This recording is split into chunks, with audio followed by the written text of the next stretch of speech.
샬롬 샬롬 샬롬 샬롬. 하나님 사랑합니다. 여러분 주 안에서 사랑합니다.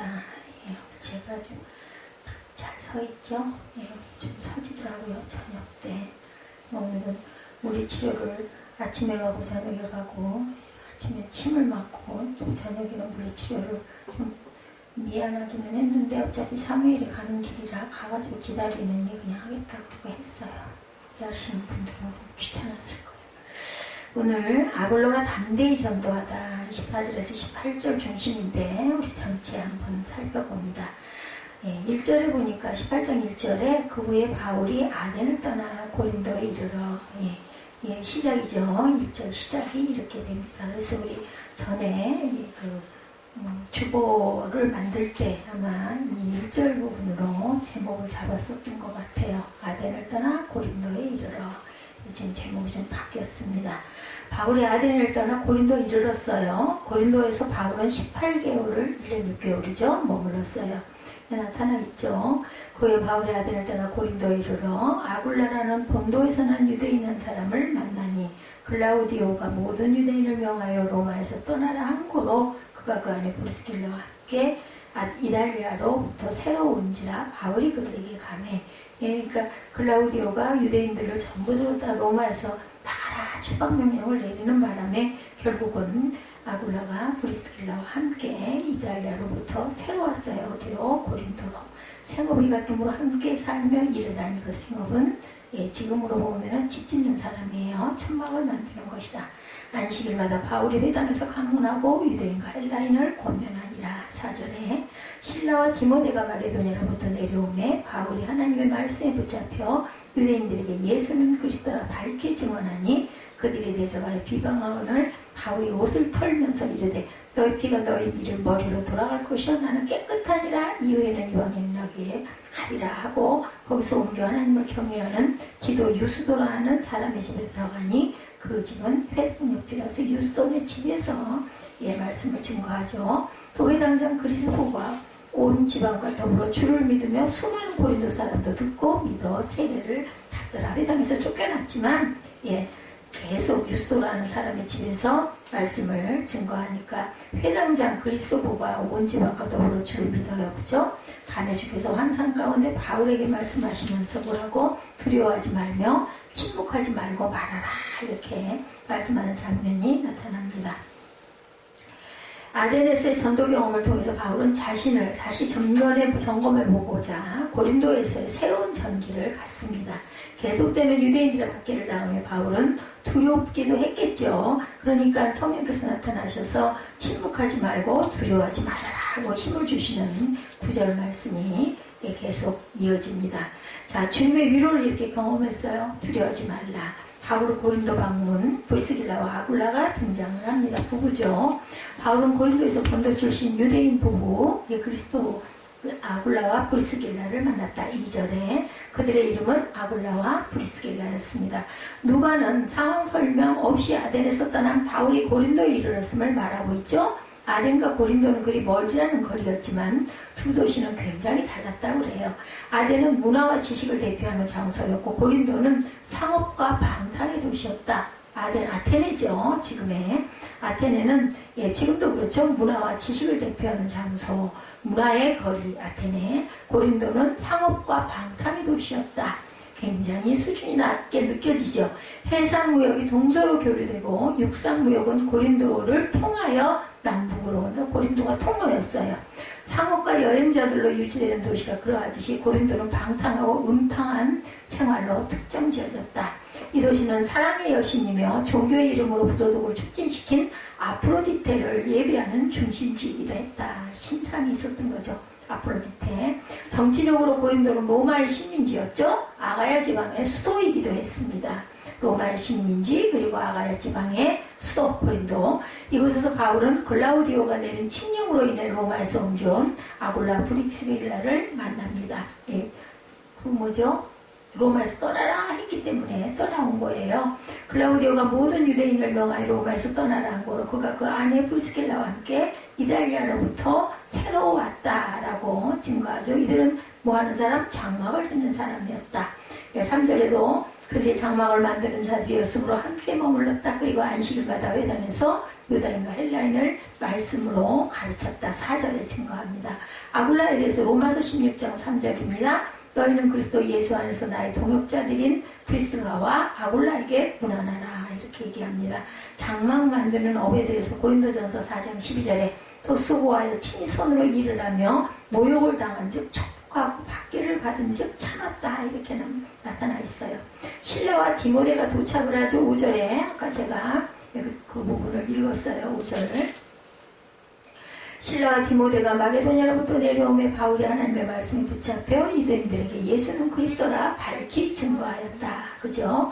예, 이로 인해 그는 더 이상 자막을 만들 필요가 없어요. 복음사역에 전념할 수 있습니다. 바울은 마게도냐로부터 경제적인 원조도 받습니다. 그래서 이제는 자막을 만들 필요가 없고 계속해서 말씀만 잘 증거하면 되었다라는 거예요.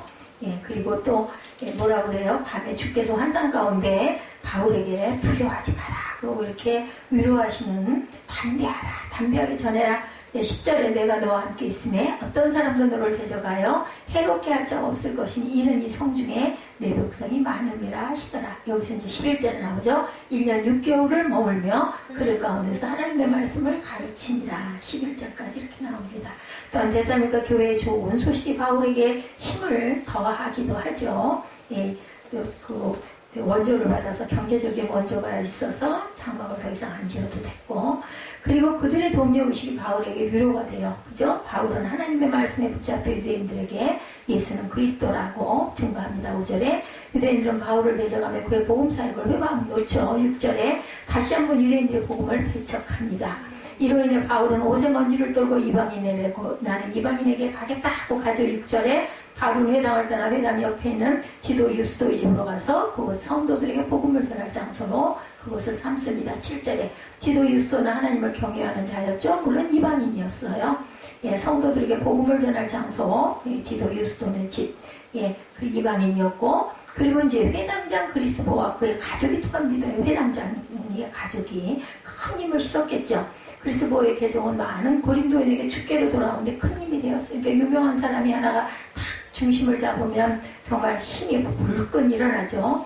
옷을 떨었다. 느헤미야 5장 13절 내가 옷자락을 털며 이르기를 이 말한 대로 행하지 아니하는 자는 모두 하나님이 또한 이와 같이 그 집과 산업에서 털어버리실지니 이는 곧 이렇게 털려서 빈손이 될지로다 하며 회중이 다 아멘하였다라고 나와요. 옷을 그래서 떠는 그런 아마 행위가 있었던 것 같아요.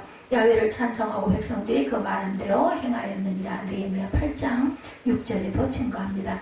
회당장 그리스보에 대해서 고린도전서 1장 14절입니다. 나는 그리스도와 가요 외에는 너희 중 아무에게도 내가 세례를 베푸지 아니한 것을 감사한다. 그러니까 바울이 이 두 사람에게만 세례를 베풀었던 것 같아요. 그리스도와 가요 외에는 너희 중 아무에게도 내가 세례를 베푸지 아니었다. 바울이 두려워하는 부분 9절에 그것을 위로하는 하나님 주께서 위로하였다라고 9절에 나오죠. 밤에 주께서 환상 가운데 바울에게 말씀하시되 두려워하지 말며 침묵하지 말고 말하라. 내가 너와 함께 있음에 어떤 사람도 너를 대적하여 이렇게 할 자 없을 것이니 이는 여순 이성 중에 내 백성이 많음이라. 그래서 1년 6개월 동안 머물면서 그들 가운데서 하나님의 말씀을 열심히 증거합니다.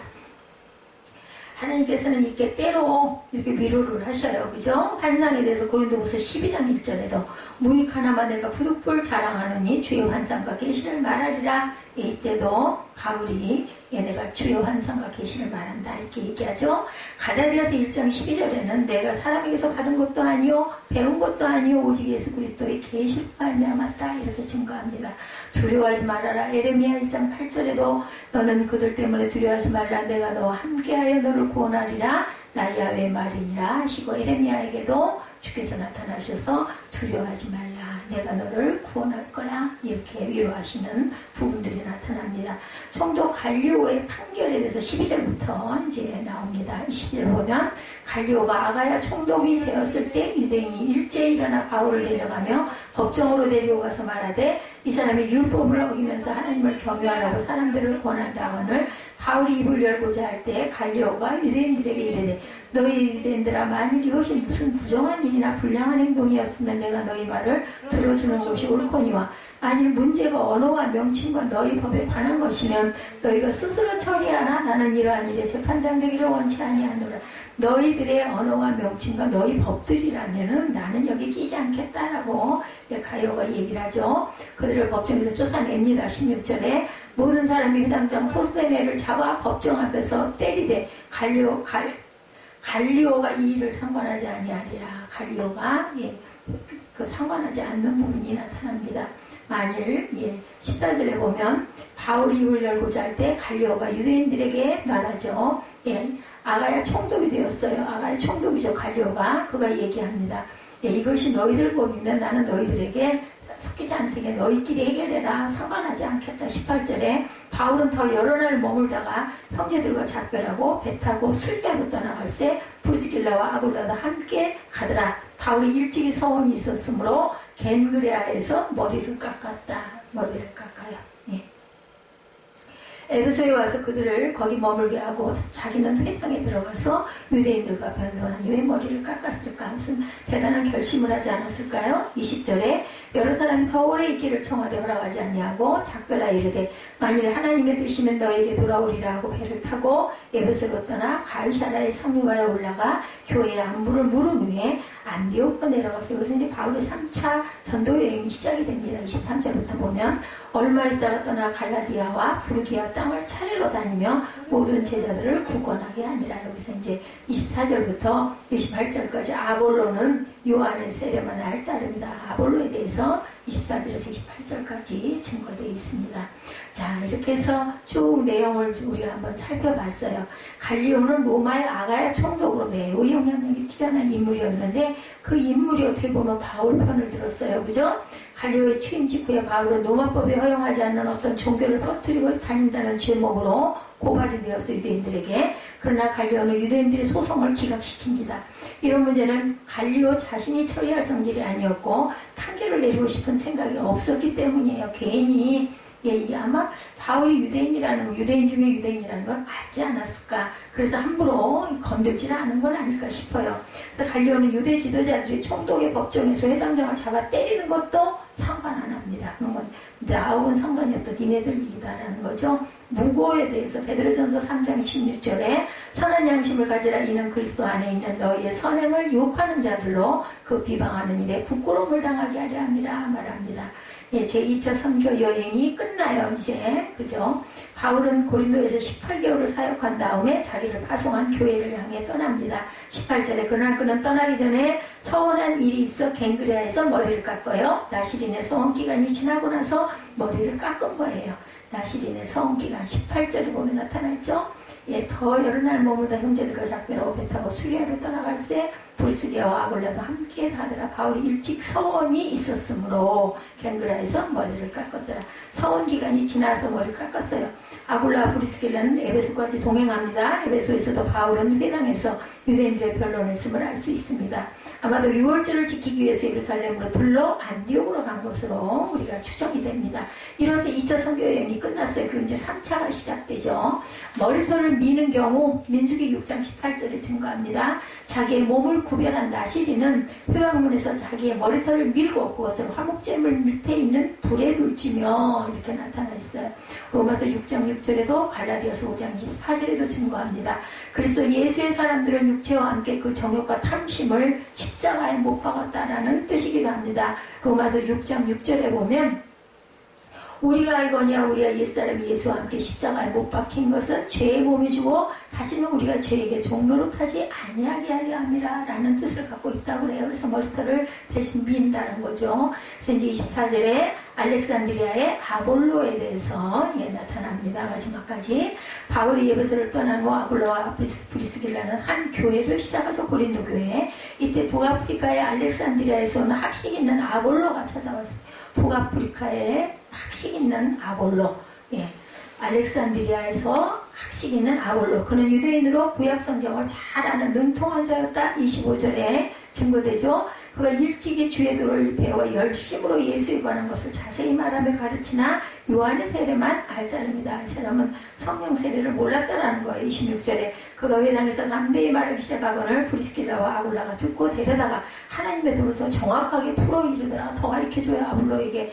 아볼로가 아가야로 건너가자 하므로 형제들이 그를 격려하며 제자에게 편지를 써 영접하라 하였더니 그가 감히 은혜로 말미암아 믿는 자들에게 많은 유익을 주니 28절에 이는 성경으로서 예수는 그리스도라 증언하여 공중 앞에서 힘있게 유대인의 말을 이긴 이르라. 이렇게 끝이 납니다. 18절까지.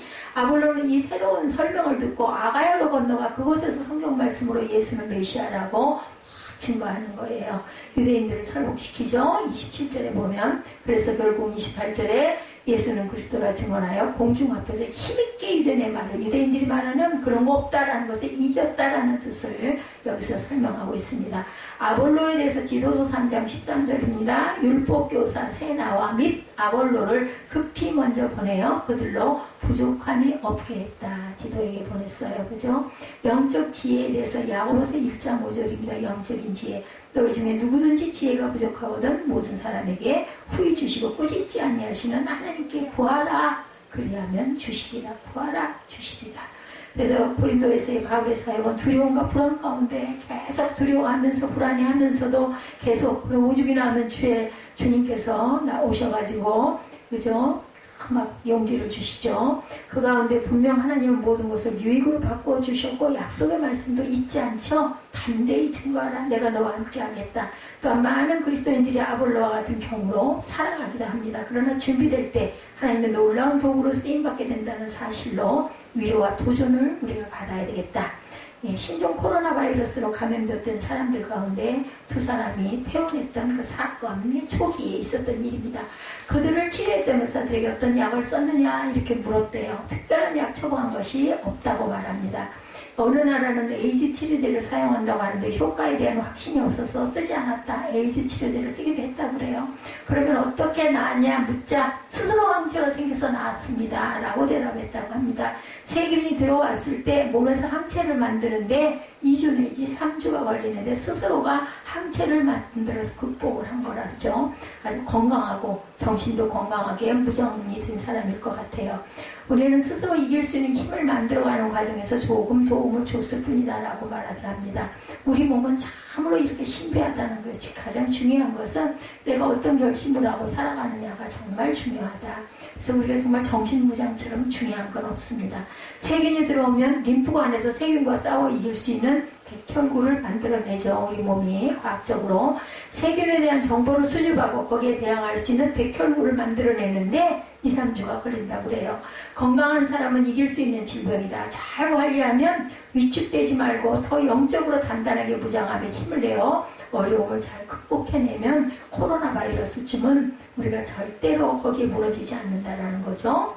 교회에서 예배를 준비하고 관리하면서 무엇인가 고치고 만들어야 할 때 장로님들과 집사님들이 놀랄 만큼 그 일을 굉장히 잘하신다고 해요. 무엇을 만들고 설치해야 하는 상황이 되면 아주 뚝딱뚝딱 신나서 일을 열심히 해요. 전기면 전기, 제작이면 제작, 어느 분야든 아주 막히지 않게 잘한다고 그래요. 그걸 보면서 놀라서 어떻게 그렇게 일을 잘하느냐라고 물어보면 제가 하나요? 공부가 하지요. 이렇게 겸손하게 대답을 하신다고 합니다.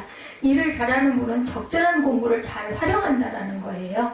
사도행전에서 보면 하나님께서 복음을 확장해 나가실 때 꼭 적재적소에 사람을 세우시고 그들을 통해서 역사하신 걸 우리가 볼 수가 있죠. 오늘 본문에도 하나님으로부터 귀하게 쓰임을 받은 아볼로라는 사람이 처음으로 등장하는 것이 바로 사도행전 18장 24절에서 28절입니다.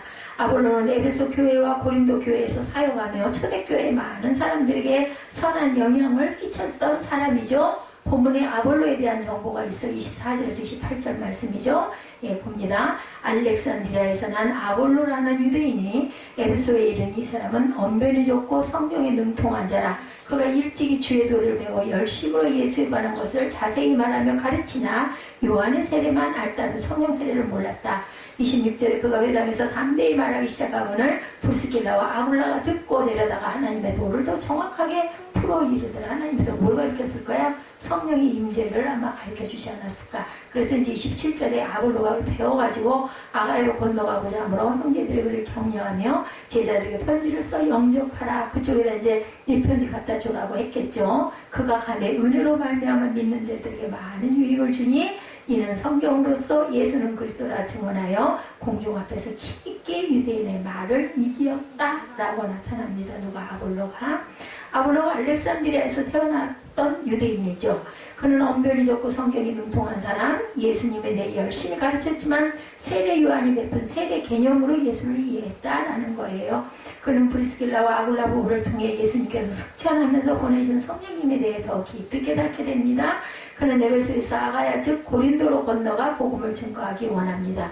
브리스길라와 아굴라 부부는 아볼로를 고린도 교회 성도들에게 추천해서 그를 잘 영접하라고 다 이분이 갈 테니까 좀 섬겨주세요 아마 이렇게 부탁을 했겠죠.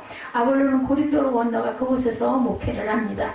언변이 뛰어나서 유대인 회당에서 증거할 때 강하게 반대했던 유대인들을 제압하며 복음을 증거. 얼마나 신났을까요? 아볼로가 고린도에서 목회할 때 고린도 교회의 교인들이 나는 바울에게, 나는 아볼로에게, 나는 게바에게, 그죠? 나는 그리스도에게라고 말하며 네 개의 파벌로 나뉘어 심하게 다투고 분열했던 사건이 있었어요. 그죠? 그런 고린도 교회를 목회하는 아볼로는 자기 중심으로 교회를 만들려고 하지 않습니다. 고린도 교회를 잠시 떠나 에베소에 있는 바울에게로 건너가 그와 함께 머물며 바울과 자신의 사이를 갈라놓을 수 없는 관계임을 딱 증명을 합니다. 그리고 바울의 지도에 순종하며 따르죠. 성숙한 모습으로 교회를 섬깁니다. 자기가 딱 뒤로 2인자로 뒤로 물러서면서 바울을 앞세워요. 바울을 높여줘요. 그죠? 아볼로는 알렉산드리아에서 태어난 유대인이라고 소개하는 이유는 당시 알렉산드리아는 로마 제국에 속해 있는 도시 가운데 지식과 문화, 철학 등 모든 분야의 최고의 도시였어요. 알렉산드리아는 그리스 제국에서 아덴이 최고의 도시였다면 로마 제국에서는 로마 시대는 알렉산드리아가 지식과 문화의 최고의 도시였다. 그리스 나라에서는 아덴이 최고의 도시, 로마 제국에서는 알렉산드리아가 지식과 문화의 최고의 도시, 쌍벽이죠. 예, 그래서 알렉산드리아는 주님 오시기 전 300년경에 알렉산더 대왕이 페르시아를 점령하고 그것을 기념하여 자신의 이름을 따서 지중해 연안에 세운 도시가 바로 알렉산드리아다.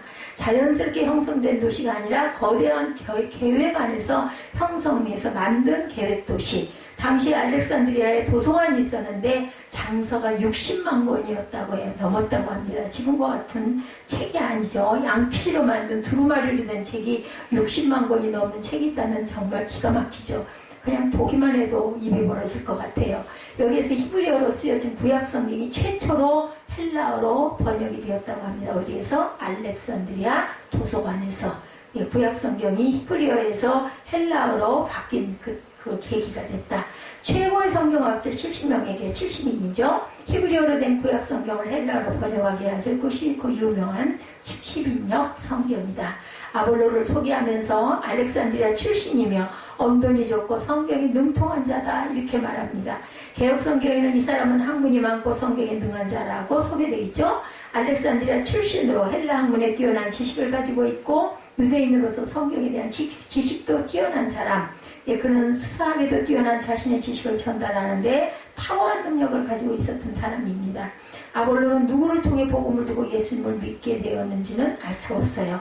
마가가 말년에 알렉산드리아에서 복음을 증거하고 교회를 세우고 이집트에서 선교하다 순교한 것으로 알려졌는데 학자들은 마가를 통해 아볼로가 복음을 받아들였을 것이다 이렇게 추측하기도 한다고 합니다. 아볼로가 어떻게 에베소에 왔는지도 또한 알 길이 없는데 아볼로가 에베소에 와서 유대인의 회당에서 강론하며 복음을 일단 어쨌든 증거합니다. 아볼로는 에베소 교회를 이끌고 있는 브리스길라와 아굴라를 거기서 만나요. 예, 브리스길라와 아굴라 부부는 아볼로의 탁월한 세상 지식과 구약 성경을 꿰뚫고 있는 지식의 세계를 보고 그만 거기에 감동을 합니다.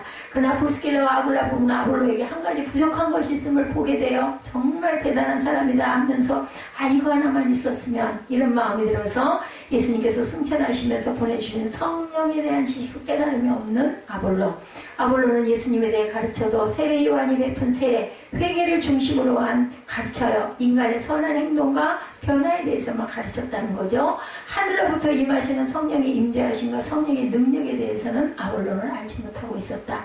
성령의 세례에 대해서 알지 못해서 아볼로는 브리스길라와 아굴라를 통해 성령님의 임재하심과 능력을 알게 되고 깨닫습니다.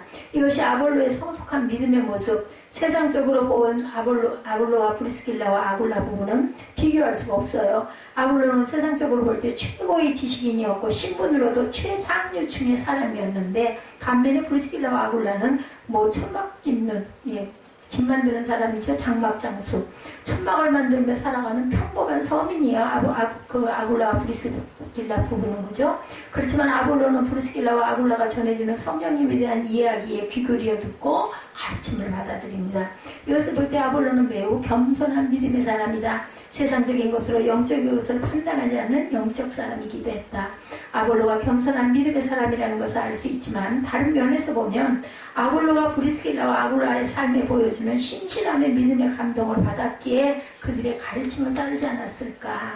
부부가 정말 생활이 근면하고 신실했다는 거죠. 아볼로는 말씀을 가지고 가르치는 삶이었다면 브리스길라와 아굴라는 말씀의 삶을 사는 것으로 보여준 사람. 1905년 평양에서 있었던 일이라고 그래요. 멀지 않죠. 지금 2020년이니까. 그 당시에는 우리나라 목사님들이 별로 없는 때에서 주로 선교사들이 세례를 주었죠. 세례 줄 때 선교사가 문답하는데 아주 까다로웠다고 그래요. 어떤 교회에서 70세가 넘은 노인이 예수님을 믿은 후에 세례를 받으려고 하는데 번번이 문답에서 떨어져요. 선교사는 안타까워하며 세례 문답에서 여러 번 떨어진 노인에게 다른 것은 묻지 않을 테니 주기도문, 사도신경, 그리고 10계명 3개만 외우면 세례 문답에 합격시켜주겠다, 이렇게 약속을 했다고 그래. 아무리 해도 계속 그걸 못 외우니까. 노인은 열심히 외웁니다. 그런데 잘 외우다가도 선교사 앞에 딱 서면 정말 입이 딱 멈춰지고 아무것도 생각이 까매진다라는 거죠. 너무나 그죠? 막 어렵고 막 당황하고 긴장하다 보니까 더듬거려가지고 몇 번을 그렇게 해서 문답에서 떨어집니다. 노인은 선교사에게 눈물을 흘리며 선교사님 유아세례 있지요? 라고 물어보더래요. 예, 있습니다. 저는 신앙적으로 어린아이와 같습니다. 그러니 어른 세례는 받기 어려우니 유아세례를 베풀어 주십시오 라고 간청을 하더랍니다. 선교사는 그 노인의 순수한 믿음에 그만 감동해서 노인에게 세례를 베풀었다고 그래요. 믿음이 그 성경에 대한 지식도 중요하지만 하나님을 향하는 마음이 더 중요한 거죠. 사도신경을 잘 외우지 못해도 세례받기를 갈망하는 마음이, 그 노인의 마음이, 아기 세례라도 내가 받을래요 하는 그런 그 사모함이 기가 막힌 거죠. 많이 아는 것도 중요하지만 하나님의 백성이 되고 하나님의 백성으로 살고 싶어하는, 사모하는 마음이 더 중요하다. 브리스길라와 아굴라는 아볼로가 가지고 있었던 넓은 지식의 세계에 대해 놀랐을 것이고, 아볼로는 브리스길라와 아굴라 부부의 그런 순수한 믿음을 보고 서로 감동하고 감격을 합니다. 그들에게는 이렇게 서로에게 좋은 점이 보완이 되죠. 바울, 브리스길라, 아굴라, 아볼로는 서로에게 장점이 있고 당연히 또한 단점도 있죠. 그들은 서로의 단점을 보지 않고 서로의 장점을 봅니다. 자신들이 가지고 있는 단점을 인정하고 자신의 장점으로 상대방의 단점을 채워줍니다. 서로 그런 부분을 인정하고 서로 또한 감사합니다. 이것이 모든 것이 합력하여 선을 이루는 성령의 역사라는 건데, 우리는 참 보면 단점이 더 눈에 많이 보여요. 그게 문제예요. 그 사람 다 좋은데 저건 정말 잘못돼서 고쳐야 되는 이런 생각이 자꾸 들죠. 아볼로가 보석과 같은 믿음의 사람이 될 수 있었던 것은 그의 곁에 브리스길라와 아굴라, 바울과 같은 사람들이 함께 있었기 때문이다. 그들은 모두 하나님의 사람들이죠. 우리의 믿음 관계 이런 모습이 되기를 소망합니다. 우리 새벽교회가 이런 교회가 돼서, 아까 우리는 사랑의 띠로 하나가 되죠. 서로가 서로를 세워주는 그러한 세빛 공동체가 되기를 주님의 이름으로 축복합니다. 서원 혹은 결단이 필요할 때 머리 모양과 마음의 모양을 봅니다. 누군가 머리 모양을 바꾸고 사람들 앞에 나타나면 다들 한마디씩 하죠. 무슨 일이 있었어? 이러죠. 머리가 길었다가 벼랑간에 단발이 되든지, 아니면 막 생머리를 갖다 뽀글뽀글 파마를 하든지, 이런 경우에 여자가 머리 모양을 바꾸는 것은 신경의 변화가 생겼거나, 아니면은 무슨 실현을 당했거나, 아니면은 뭔가를 때려치웠거나, 그죠? 어떤 굳은 결심을 했을 때, 이럴 때죠. 시위나 투쟁에서 분노와 항의를 표시하기 위해서 또한 삭발을 하기도 하죠. 한때는 또 반조금 그저 노란머리, 반조금 까만머리 또 이렇게 하고 다니는 사람도 있었어요. 그래서 자신의 그 항의의 표시, 그래서 삭발도 하고 이렇게 막 개성있게 특징있게 만들기도 합니다. 머리 모양과 사람의 내면의 상태는 과연 어떤 연관이 있을까? 여러분 혹시 생각해 보셨어요? 전문가라는 사람들의 말에 의하면 머리 스타일과 그의 내면은 연관이 있다라고 얘기한다고 그래요. 먼저 여자분들의 경우 긴 생머리 여성은 성격이 차분하고 여성스럽다고 합니다. 짧은 머리 여성은 성격이 급하고 남성 호르몬이 많다고 합니다. 예, 머리를 깔끔하게 묶고 다니는 분들은 자제력이 강하고 모범적인 사람이며 안정적인 직장에 있는 사람일 수가 있고 많이 있고, 나시린이란 말에 주변에 소리 사람들이 있을 가능성이 높다고 합니다. 그리고 아주 짧은 뽀글 파마를 한 사람들은 대부분 나이가 중년 이상 된 아줌마. 뭐 웃을 거 없어요. 나도 뽀글머리지만 나는 긴 머리거든요. 자, 확률 90% 이상 머리가 뽀글뽀글한 사람은 중년 이상의 아줌마들이 되게, 왜냐하면 싸고 오래가고 그 옛날 애들 그랬어요. 그래서 머리를 뽀글뽀글하게 해가 다 그냥 그렇게만 하고 있으면 다 끝나니까, 머리 다듬을 필요가 없으니까. 남자들의 머리 모양 역시 관찰해보면 처한 상황이나 심리를 엿볼 수 있다고 합니다. 남자의 머리카락이 마구 흥크러져 있다면 어떤 조직에 소속된 사람이 아니라 예술가 등 홀로 자기 일을 하는 사람, 자유로운 영혼. 김종국 집사 생각이 잠깐 났어요. 왜냐면 머리를 갖고 막 이러거든요. 그리고 막 머리가 무슨 죄가 있냐고. 머리를 막 쥐어뜯고 막 잡아 이렇게 했다가 이랬다가 참 보면서 저 사람은 참 자유로운 영혼인데 저기다 갖다 못을 박아놓으니까 아주 못 살겠어가지고 몸부림을치는 표현을 반항을 하는 거야. 사실은 그걸 반항하면서 뭐라고 말을 못하게 그냥 머리를 가지고, 찬양이 조금 두 곡 정도 더 길어지면 막 난리가 나, 이 머리를 가지고. 그죠? 자, 그래서 자유로운 영혼들이 많다.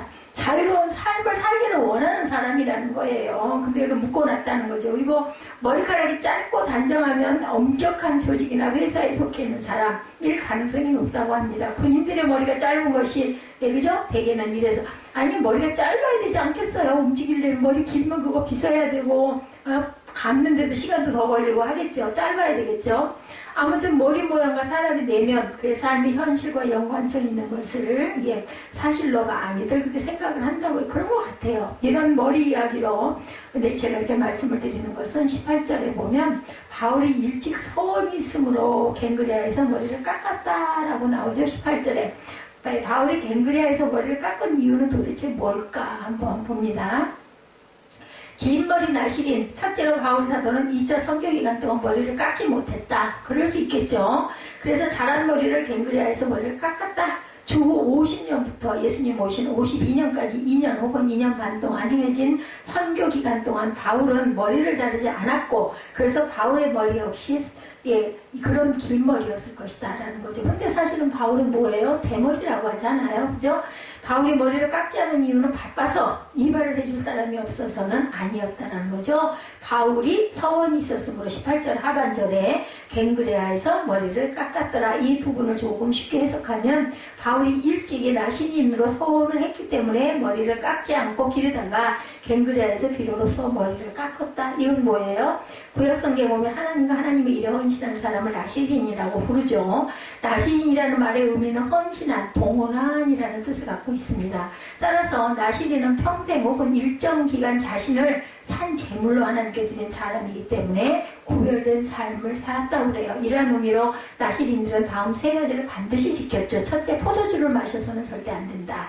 사실 팔레스타인 지역의 포도주는 술이라기보다는 음료수, 물이 너무 나쁘기 때문에 수질이 좋지 않아서 식수 대신으로 썼다고 해요. 그렇지만 포도주에는 중독성이 있죠. 아무래도 취기가 도니까 이성을 마비시키고 절제하지 못하게 해서 결국 술이 사람을 먹죠. 따라서 나시린이 포도주를 마시지 않는 것은 하나님 외에는 어떤 것도 자신을 지배하지 못하게 한다라는 의미와 더불어 맑고 깨끗한 정신과 영혼으로 하나님을 섬기겠다라는 의미를 담고 있다고 합니다. 두 번째, 나시린은 머리카락을 잘라서는 안 되죠. 3절에 그랬죠. 머리를 자르지 않는 것은 자신 위에 자신을 다스리는 분이 계신다라는 상징입니다. 그래서 여자는 천주교에 가면 하얗게, 그죠? 보자기를 쓰죠. 세례받은 분들은. 그런데 남자들은 그게 없어요. 그건 뭐냐면 남자 머리 위에는 하나님이 예수님이 계시다라는 상징이라고 그래요. 여자 머리 위에는 남편이 있다라는 뜻이기도 하대요. 하얀 그 돌을 쓰는 거는. 세 번째 나시린은 시신을 비롯해서 부정한 것을 절대로 만져서는 안 된다. 특히 죽음은 죄로 인한 저주의 결과이기 때문에 시신을 만져서는 안 되며, 또 하나님께 거룩하게 구별된 사람이 하나님께로부터 부정하다고 말씀하신 것을 가까이 하지 않는 것이 지극히 당연한 태도였다고 합니다. 또 하나님께 거룩하게 구별된 사람이 삼손처럼 모태에서부터 구별된 사람은 이러한 세 가지 규정을 평생을 지켜야 했고, 단기간 동안 어떤 특별한 목적을 가지고 나시린이 된 경우에는 그 기간 동안만 이것을 지켰다. 그래서 바울이 갱그리아에서 2차 전도 여행이 끝나는 시점에서 머리를 깎았다는 것은 서원이 있었으므로 그동안 머리를 길렀다는 것. 즉 바울 사도는 2차 선교 여행을 나시린으로서 임했다라는 것으로 우리가 해석이 됩니다. 2차 선교 여행을 시작하던 시점으로 돌아가 보면 15장 36절에서 바울 사도는 2차 여행의 우선적인 목적을 우리가 주의 말씀을 전한 각성으로 다시 가서 형제들에게 어떠한가 방문하자 15장 36절에 이렇게 증거되어 있어요. 전에 같은 지역으로 다시 가서 교회들을 살피는 것이 2차 선교 여행의 목적이었다는 거죠. 그러므로 2차 선교 여행은 크게 힘들지 않았을 것이고 처음에 비해서는 조금은 편한 마음으로 임할 수 있었을 것인데, 오늘 본문과 연관지어 보면 바울은 2차 선교 여행을 결코 쉽게 생각하지 않고 많이 긴장했다는 거예요. 그래서 하나님과 사역에 더 집중하기 위해 나시린으로서 서원했다는 것을 알게 되겠다. 왜 그랬을까? 예, 보통 설교하시는 분들은 설교를 하기 전에 영적으로 준비가 잘 안 되면 금식들을 많이 한다고 그래요. 그때 금식은 일종의 서원이었다고 그러죠. 바울이 2차 선교 여행을 하면서 1차 때에도 하지 않았던 나시린 서원을 했던 이유는 그것이 첫 번째라면 처음 가는 길에 처음 만나는 사람들에게 복음을 전하는 것이 어려워 특별한 헌신을 했다고 볼 수 있겠네요. 두 번째죠. 갔던 곳에 또 가면서 바울은 더 긴장했고 더 최선을 다하고자 했고 스스로를 더 채찍질을 했다라는 의미다. 바울은 익숙해지면 익숙해질수록 복음을 전하는 것에 요령이 생기면 생길수록 실라와 디모데와 누가와 브리스길라와 아굴라 등 든든한 동료들의 곁에 있으면 있을수록 더욱더 자신을 채찍질하고 서원하고 헌신하는 사람이었다는 것을 우리가 이 말씀 속에서 엿볼 수가 있다는 거죠. 이러한 나시린 서원, 즉 영적인 긴장감은 그대로 적중해서 2차 전도여행은 너무나 힘들었다고 그래요. 1차 때와는 비교가 안 될 정도로. 거기다가 계획에도 없던 유럽으로 가야 했죠. 이 유럽으로 자꾸 하나님의 영이 못 가게 막아가지고 갔잖아요. 유럽에 가자마자 유대인이 없는 도시인 빌립보로 갔고 거기서 사역이 너무 힘들었을 뿐 아니라 억울하게 매맞고 감옥에 갇히죠. 바울과 실라가. 이렇게 힘든 것을 아신 하나님은 그로 하여금 나시린 서원을 하기 위해서 영적으로 준비하게 만드신 것이었다는 거죠. 그리고 나시린으로서의 서원을 인하여 2차 선교 여행이 바울에게 준 것은 아주 많았다고 그래요. 우선 당시 종교와 학문과 문화의 중심부인 그리스와 아테네, 그리고 지성과 법과 종교의 중심지인 아레오바고에서 복음을 외치는 기회를 얻습니다. 이 아레오바고가 아마 이 바울 전도사에게 엄청난 그 감동이 있었던 것 같아요. 본인이 바울이다 보니까 그냥 자신이 바울하고 똑같이 되겠다라는 그런 그 어떤 사모함이 있는 것 같아요. 제가 가만히 옆에서 보니까. 교수들이 오늘도 교수님 한 분 돌아가셔가지고 천안을 갔는데 앉아서들 식사를 하다 말고 그냥 그 교수님들이 또 벌떡 일어나가지고 인사를 해가지고 너무 민망했다라고 하는데, 정말 그랬는지 다들 그렇게 하는데 바울은 또 그걸 더 자기가 특별해서 그렇다고 생각을 하는지 모르지만, 사람이 너무 누군가가 막 이렇게 인정을 해주면 자기도 모르게 교만해지는 부분이 있어 조금 그게 걱정이 돼요. 어떤 두각이 나타나 뛰어나면 좋죠. 예, 디모데, 아굴라와 브리스길라 등 신실한 제자, 동역자들을 만나죠. 힘든 만큼 은혜도 그만큼 받았다는 거죠. 그래서 나시린 서원이 유익이 됐다는 뜻입니다. 짧은 머리의 결단에 대해서 봅니다. 근데 성경적으로는 머리를 기른 것이 의미가 있지만 일반적으로는 머리를 깎는 데 더 많은 의미가 있죠. 사랑에 실패한 여인이 그 남자가 좋아했던 머리를 잘라서 허트 머리를 하기도 하죠. 민주화국 노사투쟁을 위해서 삭발하는 경우들 머리를 깎는 아주 결단들이 굉장히 많습니다. 그렇다면 갱그레아에서 머리를 깎은 바울의 행동은 나시린의 서원을 해제한다는 의미 외에 또 어떤 의미가 있었을까? 자, 우리들이 바울의 그 2차 선교 여행 그 지도를 좀 보면 빌립보도 굉장히 힘들었고 아테네에서의 사역 또한 고전을 면치 못했어요. 그죠? 그 힘을 힘대로 들고 사역의 결과 역시 시원치 않았다 결과는. 그래서 고린도로 옮긴 다음 거기서 신기일전하여 더 헌신적으로 사역한 걸 볼 수가 있습니다.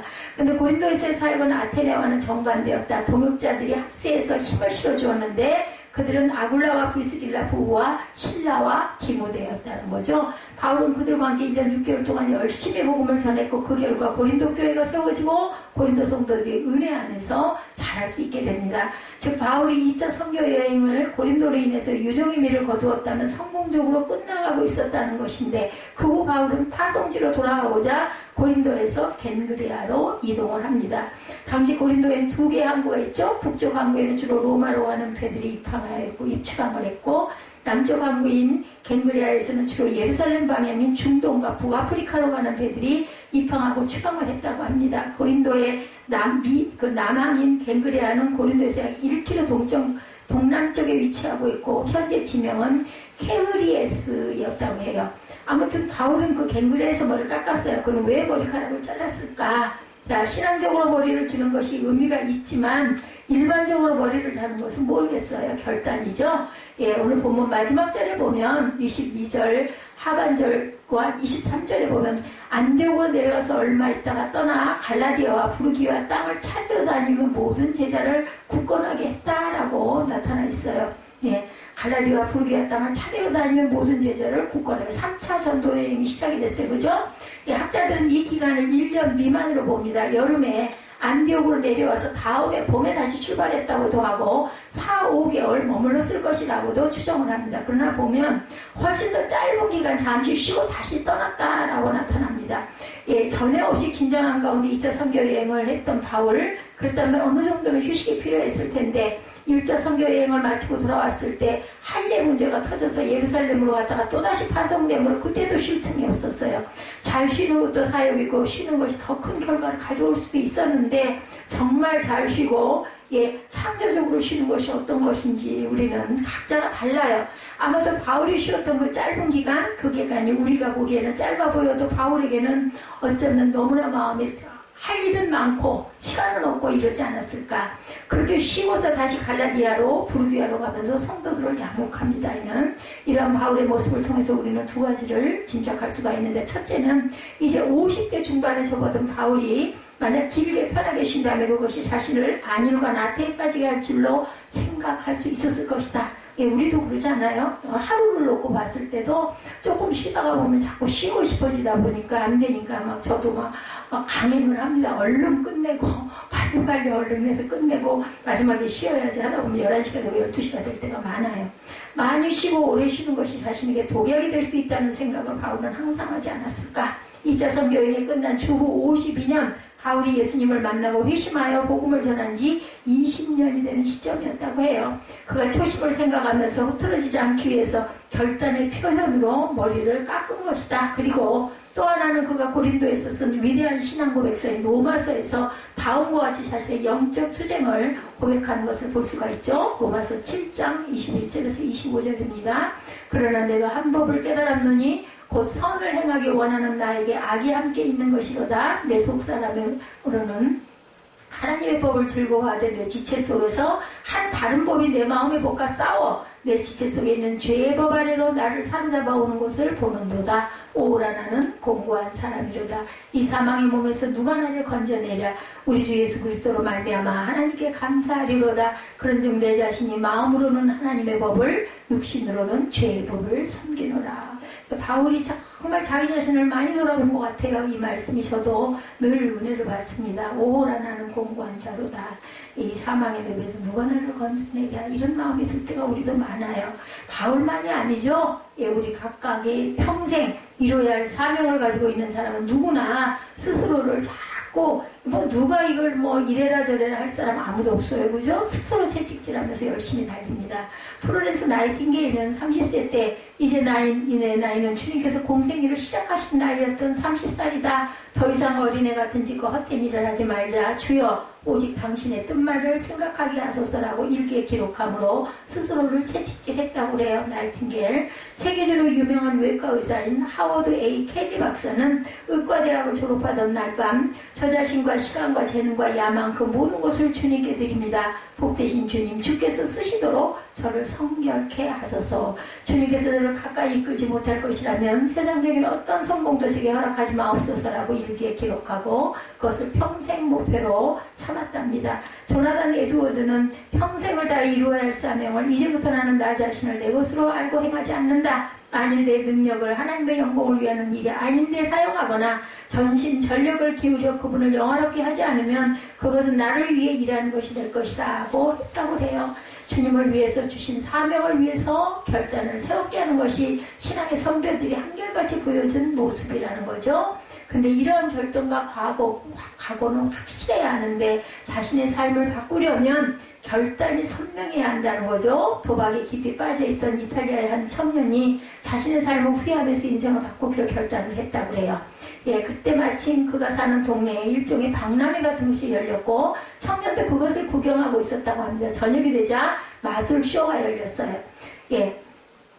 그 마술쇼를 진행하던 마술사는 쇼 도중에 자신을 도와줄 사람이 필요하다 했고 청년이 지원을 합니다. 그러자 마술사는 그에게 카드 한 벌을 주면서 그것을 가위로 자르라고 했어요. 그때 청년은 정색을 하며 외칩니다. 안 돼요. 다시는 카드를 만지지 않겠다고 나는 결심했단 말이에요. 마술사가 당황하면서 그건 자네를 다치게 하려는 것이 아니네. 자네에게 노름을 하라는 게 아니지 않나. 바보같이 굴지 말고 나의 쇼를 좀 도와주게. 만약 자네가 도와주지 않으면 묘기를 부릴 수 없단 말일세. 많은 사람이 그 마술을 보기 위해서 주목하고 있었고 또한 청년의 답을 기다리고 있었습니다. 그러나 그 수많은 사람의 눈빛과 기대에 찬 침묵 그리고 그것이 주는 긴장감에도 그는 결심을 굽히지 않았다고 그래요.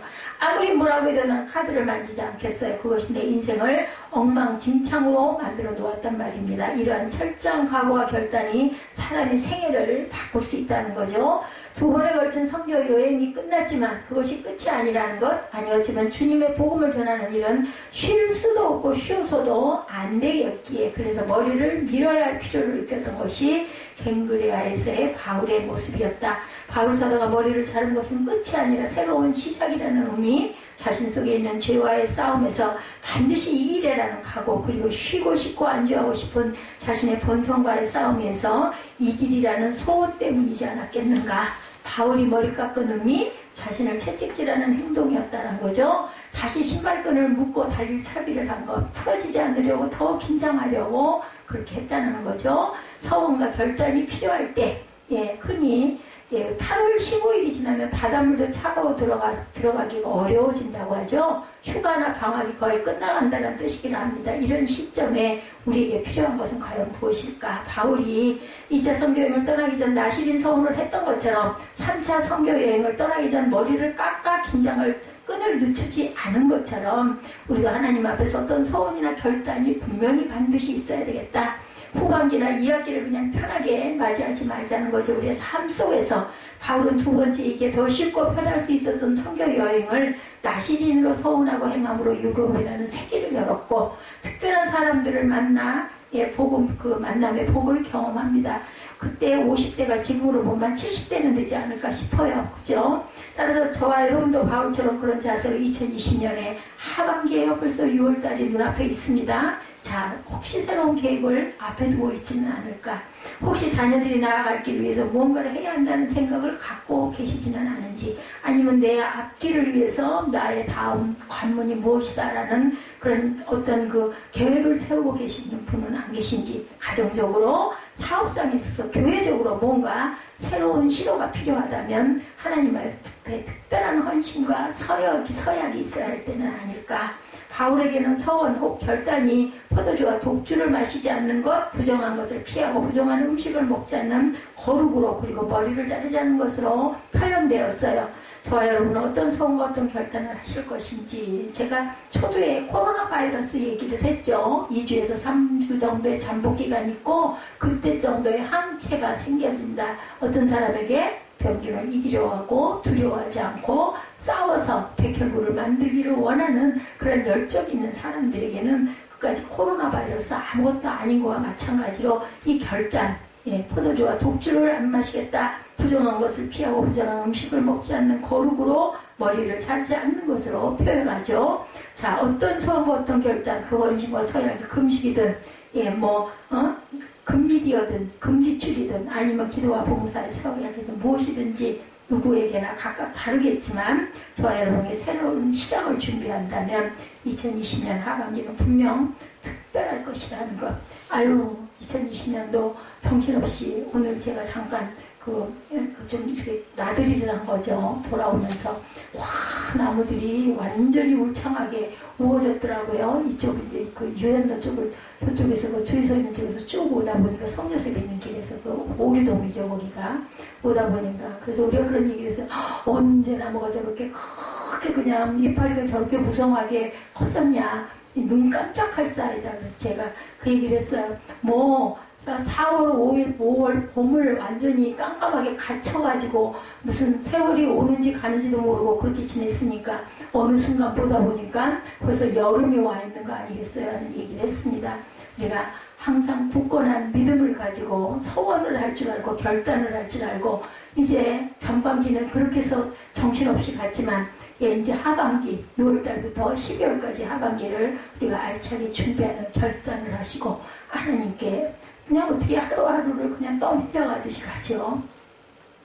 말씀 속에서 바울을 통해서 이게 날씨에 머리를 깎은 그 바울을 통해서 저와 여러분도 뭐 꼭 머리를 깎지 않더라도 머리를 밀지 않더라도 마음의 결단을 하시는 그러한 저와 여러분들이 되시기를 그렇게 해서 의미 있는 삶을 살아가시기를 주님의 이름으로 축복합니다.